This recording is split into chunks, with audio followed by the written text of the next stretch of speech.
යම් කිසි තරුණ කෙල්ලෙක් විවාහ වෙනකල් බඹසර රැකලා මේ උත්තමාවිය ළඟ පහනක් තියලා පතන පැතුමනක් ඉටු වෙනවා. මේ උත්තමාවියගේ දැසට පේන්නේ බඹසර තියෙන කිල්ලෝ. මේ අඩවන් දෙනටින් නිත් විවර කළා මේ උත්තමාවිය බලනකොට ඇයට පේන්නේ පතිවෘතාව රකින්න ස්ත්‍රීන්.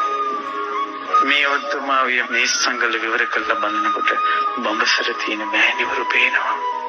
ඒ නිසා අද ඉඳලා මේ උත්තමාවියගේ උතුම් පවිත්‍රතාවය සිහි කරලා බඹසර අධිෂ්ඨාන කරගන්න විවාහ වෙනකල් චරිතය නරක කරගන්න එපා. අද ඉඳලා තමන්ගේ ස්වාමියාව ඉක්මවලා වෙන පිරිමි ගැන කටයුතු කරන්න එපා. අධිෂ්ඨානයක් ගන්න. මොකක් හරි පිනක් තියෙන නිසානේ මෙච්චර වෙලා හිටියේ. ඇගේ අනුභවය තියෙන නිසානේ මේ වලාකුළු මෑත්තුනේ. ඒ අනුභවය තියෙනවා. යම් කිසි කෙල්ලෙක් මේ උතුම් යසෝදරාවට වැඳ ඉන්න කෙල්ලෙකුට කොල්ලෙක් කරදරයක් කරන්න හැදුවොත් ඒ කොල්ලට එක ශාපයක් වෙනවා. ඇයි පවිත්‍ර උත්තමාවියකගේ දියණියකටයි කරදර කරන්නේ?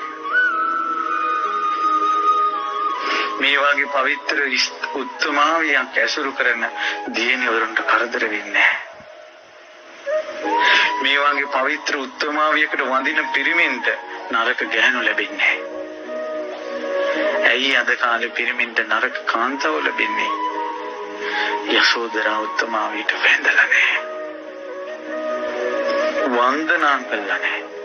අපිට සිල්පදයක් තියෙනවා භික්ෂුණීන්ට වඳින්න එපා කියලා. නැත්තම් දහස් වතාවක් හිතෙනවා පෙරලි වඳින්න මේ උත්තමාවියට.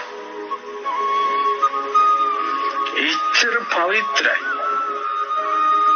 එක්කෝ බඹසර රකින්නවා නැත්තම් ස්වාමි භක්තියෙන් යුක්තයි.